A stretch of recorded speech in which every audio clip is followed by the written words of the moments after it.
E o governo do Piauí vai lançar os programas Pro Piauí 10 e Pro Piauí 100. Aqui no estúdio eu vou conversar agora com o secretário de Planejamento do Estado, Washington Bonfim, até para explicar para a gente sobre essa divisão, secretário. De fato que os programas só serão lançados na próxima segunda-feira e o senhor vai adiantar alguma coisa aqui para a gente. O próprio governador já coordenou o Pro Piauí durante algum tempo aqui no estado, onde o foco era a infraestrutura no interior e na capital. E agora essa divisão, como é que vai funcionar? Olha, primeiro ele vai fazer esse anúncio mais detalhadamente na segunda-feira, no Karnak, a partir das 11h30.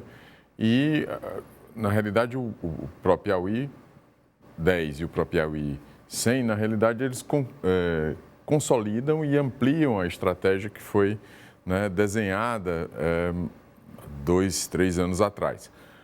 Há alguns elementos importantes.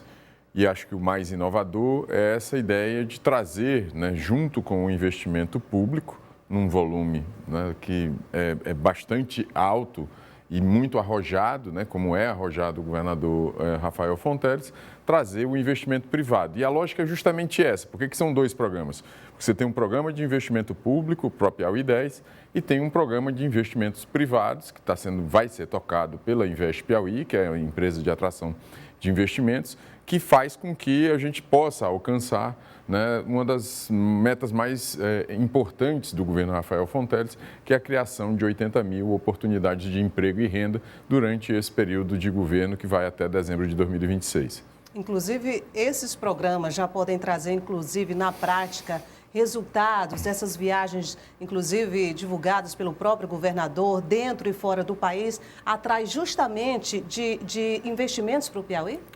Certamente, dos carros-chefes do Pro Piauí 100, que vai ser tocado, como eu disse, pela Invest, é justamente as plantas de hidrogênio verde, nesse esforço que o governador tem feito, de colocar o Piauí num cenário, inclusive de ponta, no nível internacional, para fazer com que nós tenhamos esses investimentos e que a gente possa ser um grande produtor internacional dessa nova fonte energética. Temos também o que já, na realidade, já é uma realidade, a questão das energias renováveis, mas também a questão do turismo.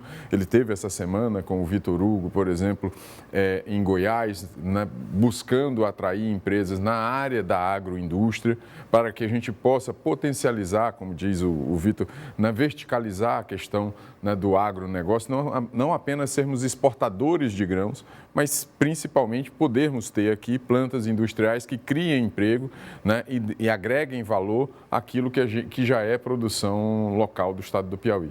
Cada programa, agora o 10 e o 100, terão eixos específicos? Tem como o senhor adiantar quais são eles? No caso do Pro Piauí 10, os eixos são basicamente 3. O eixo de transformação social, e aí com destaque muito grande para a educação, saúde, segurança e assistência.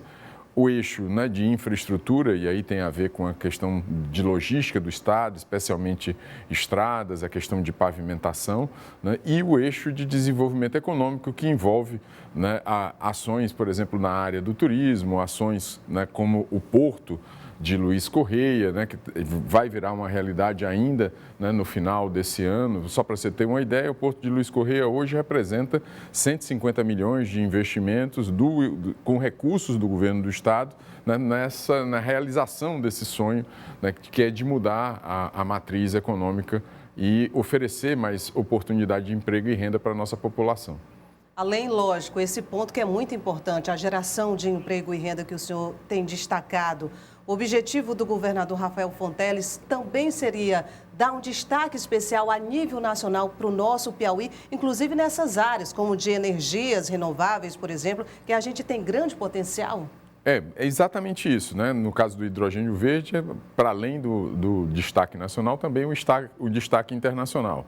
Tem algumas áreas muito importantes que o Piauí começa a ser visto de uma maneira muito especial, a área de turismo, a área, por exemplo, a região de Barra Grande, isso não é novidade, mas a região de Barra Grande, a região da Serra da Capivara, quer dizer, que começam a atrair já atraem, especialmente a Serra da Capivara começa a atrair um tipo de investimento turístico de alta linha AA, com pequenos, né, empreendimentos, mas de alto valor agregado, né, que vão aproveitar a infraestrutura que já foi criada, por exemplo, do aeroporto de São Raimundo Nonato. Então, assim, há muitas possibilidades. Nós estamos estruturando essas possibilidades, né? A Secretaria de Planejamento pelo lado, né, do investimento público e a Investe pelo lado do investimento privado. No lançamento de segunda-feira no Palácio de Karnak, o governador vai expor também, existe, por exemplo, período estipulado para que esse planejamento dos 2 programas possam acontecer de fato? No caso do investimento público, é justamente o período do mandato, vai até dezembro de 2026, e no caso do investimento privado, ele deve ser um pouco mais largo, ele deve anunciar isso, inclusive mostrando um pouco desse horizonte temporal que está pensado, né, porque o volume de recursos é bastante importante e há negociações já em andamento, né, e muita coisa boa eu tenho convicção de que vai acontecer ao longo desse mandato do governador Rafael Fonteles. Washington Bonfim, secretário de Planejamento do Estado do Piauí. Secretário, muito obrigada por sua vinda, por ter aceito o nosso convite e por ajudar a gente a entender, já ter uma ideia, mesmo antes do lançamento desses 2 programas, de como eles irão funcionar aqui no Estado. Muito obrigada. Spoiler, sexta-feira à noite, para a gente conhecer tudo na segunda-feira. Muito obrigada, boa noite. Boa noite, bom final de semana para todos nós.